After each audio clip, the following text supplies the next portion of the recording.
Muy fuego! Tailgate with me, episode 6. Want to welcome you to our newest Charger fan to the family. This is Pearl. Want to be the hero at your Super Bowl party? Look no further, I got you. For the 7-layer bean dip, we're going to start off obviously with some beans. We're going to have one of the Fritos original and then the other one, the spicy beans. We're going to throw some sour cream and taco seasoning in there. This could be considered one layer in itself. We like to mix this, so you could call it a 6-layer bean dip if you want. We grated some fresh cheddar cheese. We're going to make an avocado smash, a little squeeze of lemon in there, salt and pepper. And then we're going to top it off with our 2 garnishes, sliced tomatoes and fresh green onion. We're going to make the 2nd layer, which is going to consist of the sour cream and the taco seasoning. We're going to add in 2 cups of sour cream, and then we're going to dump in 1 packet of taco seasoning.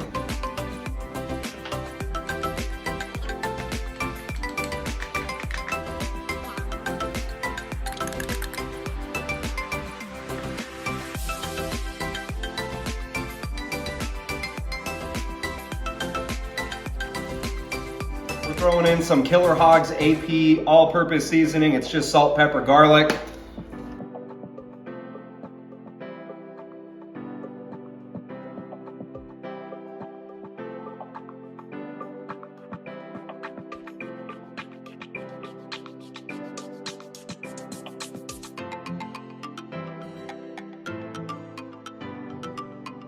All right, the guac layer and the cheese layer is on there. We're gonna go ahead and get our tomato and green onion. One thing that I like to talk about here is if you're making this a couple hours in advance before you go to the party, make sure that you dry up all the moisture from the tomato, or even wait like right before you leave to put this on. The tomato goes on there too wet, it can kind of soak into the rest of the dip. It's gonna ruin it.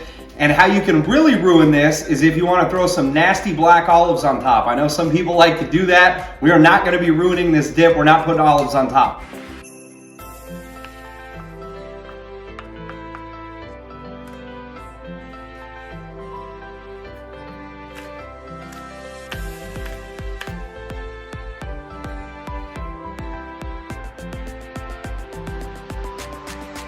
All right, my son is back for another taste test.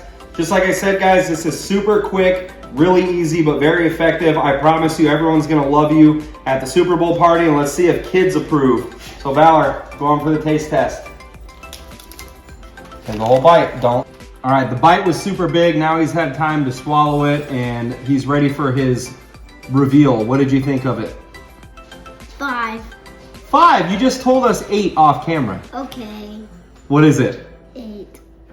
Is it, or is it 100? You also said 100. But 8 is in the 100, so it makes the food very good on the C. Okay. That's the rules. Makes perfect sense. All right, we're gonna go into the salsa next. So real quick, we're just gonna run through the items. We're obviously gonna start off with some tomatoes. We got some fresh garlic. We got 1 habanero, a couple of serranos. Normally what I do is, if I'm using the tomatoes on the vine, the Roma tomatoes, I'll go however many tomatoes, let's just call it 5, and then I'll either do 3 or 4 serranos, depending on the size. As you can see, these things are big, so I'm just gonna throw 2 in there with the habanero. We're gonna squeeze some fresh lime juice in there. We're gonna chop up some fresh onion and cilantro, and then we're gonna top it off with some salt. So first off, what we're gonna do is we're gonna roast the peppers and the tomatoes and garlic.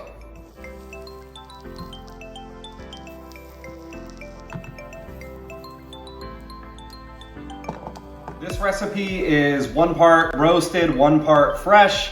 So while the tomatoes and the peppers and the garlic are roasting on there, I'm gonna go ahead and chop up the onion and cilantro. I'm also gonna chop up the habanero, and then we're gonna take that and I'm gonna show you what we're gonna do once the vegetables are done roasting.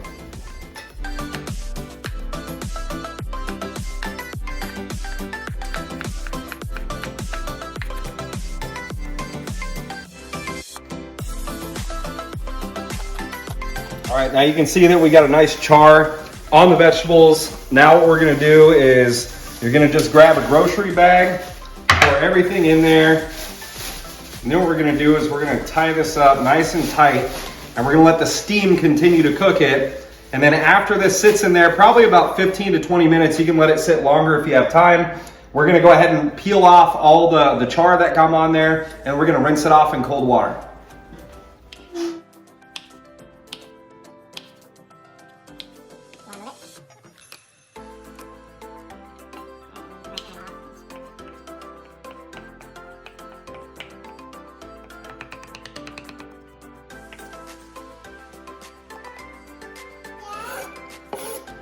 Good job.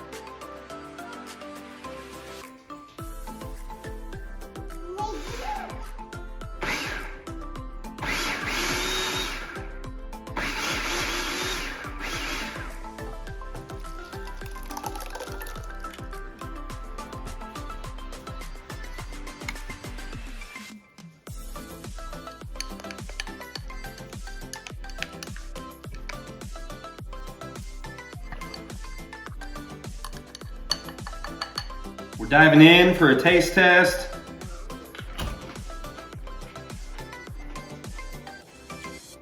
So good. It has authenticity to it. You don't have to worry about going to the store and buying some paste or pre-made salsa anymore. My favorite part about making salsa is that it's cheap. This is really quick, and it's something that I have in my fridge at all times. Now, I like to make mine a little bit hotter. In my home, I grew up calling it lip burner. After you eat it, you know, it burns a little bit on your lips, but you guys can adjust this recipe to however you like it. If you don't like as much heat, I would highly suggest probably knocking down one of the Serranos. Go half of a Habanero in there. But if you like it hot like me, I think that this turned out perfect. You could even crank up the heat if you'd like. So now you have everything you need to impress your party at Super Bowl. I'll see you guys next week.